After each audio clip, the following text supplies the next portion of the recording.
Greetings and welcome to our video today. In today's video, I'm going to take you through the Cesim farm simulation. So at the moment we are team red and we are currently working on round 7 of the simulation. We have done from round 1 up to round 7 and we're hoping that our performance is getting better after each and every round. So if you need help in the Cesim farm or any related simulation, text us on the email of the description or on the WhatsApp number and we'll help you. So first things first, we're going to talk about the market outlook. I've already made the decisions for round 7, so I'm just going to give you a walkthrough about the decisions that I've made. So the market outlook is simply part of the simulation whereby we normally go through it and it gives us the information about what's going to happen in the simulation. Let's say on demand, we are being told if there's a demand increase in each and every market that you have in the simulation, and then we have the bulk customer deliveries, if we have the bulk orders or not, if they're expected or not, and also we have the production whereby you can learn about the production costs if they are low or high, and also we have the currency whereby you're being told if the US dollar is strengthening compared to the euro, or maybe the currencies that you're using in the simulation. And then we have the financial part whereby we'll talk about the tax rates that have been introduced in the simulation for this round. So that's all about the market outlook. As I've said, it gives you information about the simulation. On the other side, you have the parameters whereby you can see about the currencies, the finance part. Again, it simply gives you maybe, or it talks to you about the cost that you have in the simulation.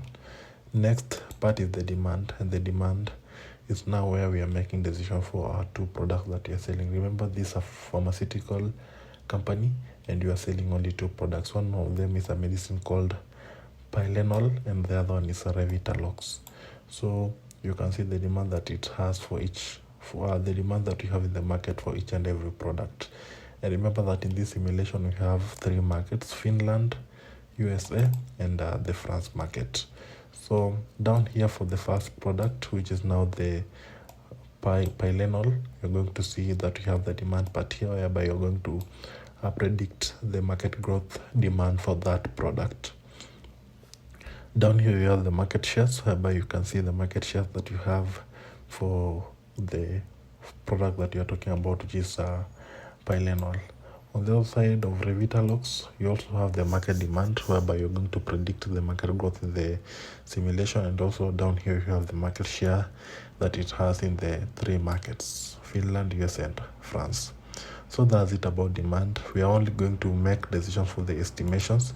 Remember, the blue cells are always for estimation and the white cells are for the decisions.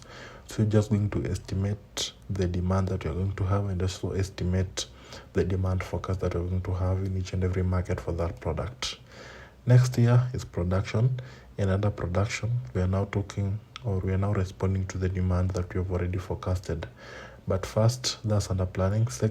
The first one is the investments, whereby you're going to invest in the demand estimates for the 2 products, Pylenol and Revitalox. So you can see the demand for these years 245. Next year should be 269. We have 10% increase, and we are hoping that the market will increase with 10%.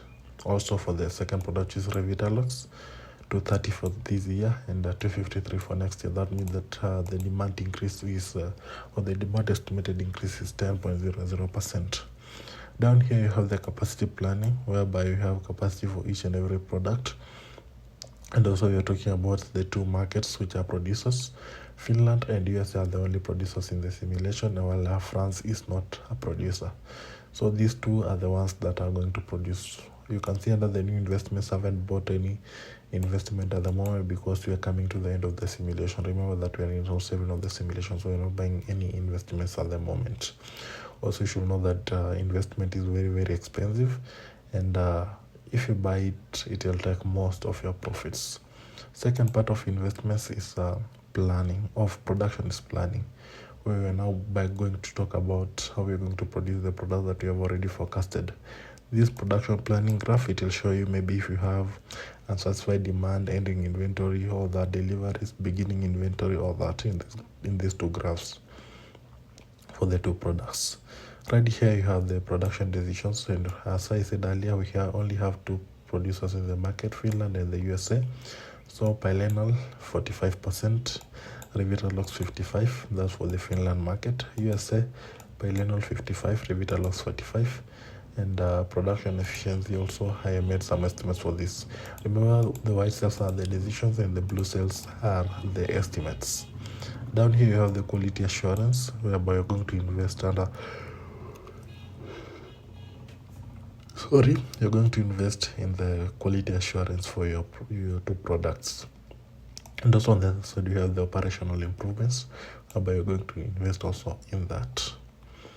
Next are the sales, and under the sales we are talking about our three markets again, and also we are talking about the prices per unit, maybe the advertising and the customer care. So let's say for the Finland we are selling the two products, Pilenal and Revitalox.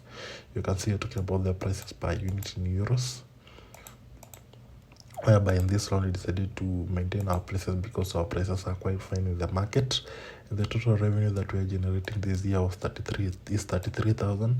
Last year was 20,823. This means that we have an increase of 58% and we are doing good. For the Revitalox, this year total revenue is 23,100, and we have a 50% increase, and our last year was 15,430. Down here you have the sales promotions, whereby I decided to reduce the advertising to 3,000 compared to our competitors, because they are also selling, or maybe they are advertising at a lower price and getting a huge share. So for us, we're just spending a lot of money, so I decided to reduce it to 3,000 each. Also customer care 625 each, I decided to maintain. So that's all about the Finland market. If you go to the USA, it's also the same thing. We are talking about the pricing of the product, the sales budget, or maybe the advertising budget, and the customer care for our products. Also to France, the same thing. And you need to be very keen when making these decisions, and you need to go through the report and make sure that your team is selling products at a good price or at a fair price compared to other teams. Next is the logistics. And logistics, we are talking about market prioritization, and we are prioritizing the USA market, then the Finland, and lastly the France.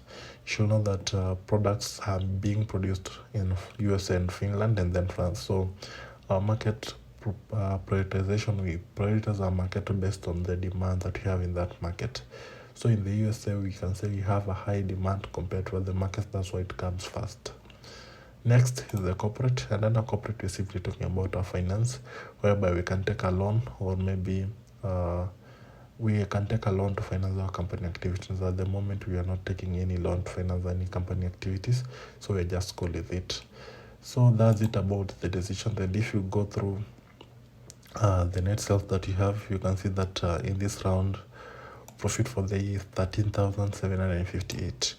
You can see the guy failed, and then the last round it was negative 20,000. So we are from that negative up to 13,758. So we're hoping that things will get better in this round, and we're going to perform better compared to other rounds, and we'll finish strong in the simulation. So if you need help in this simulation or any related simulation of Cesim, text me on the email in the description or on the WhatsApp number, and I'll help you out. Thank you so much for your time. Remember to subscribe, like, and share our videos. Thank you so much.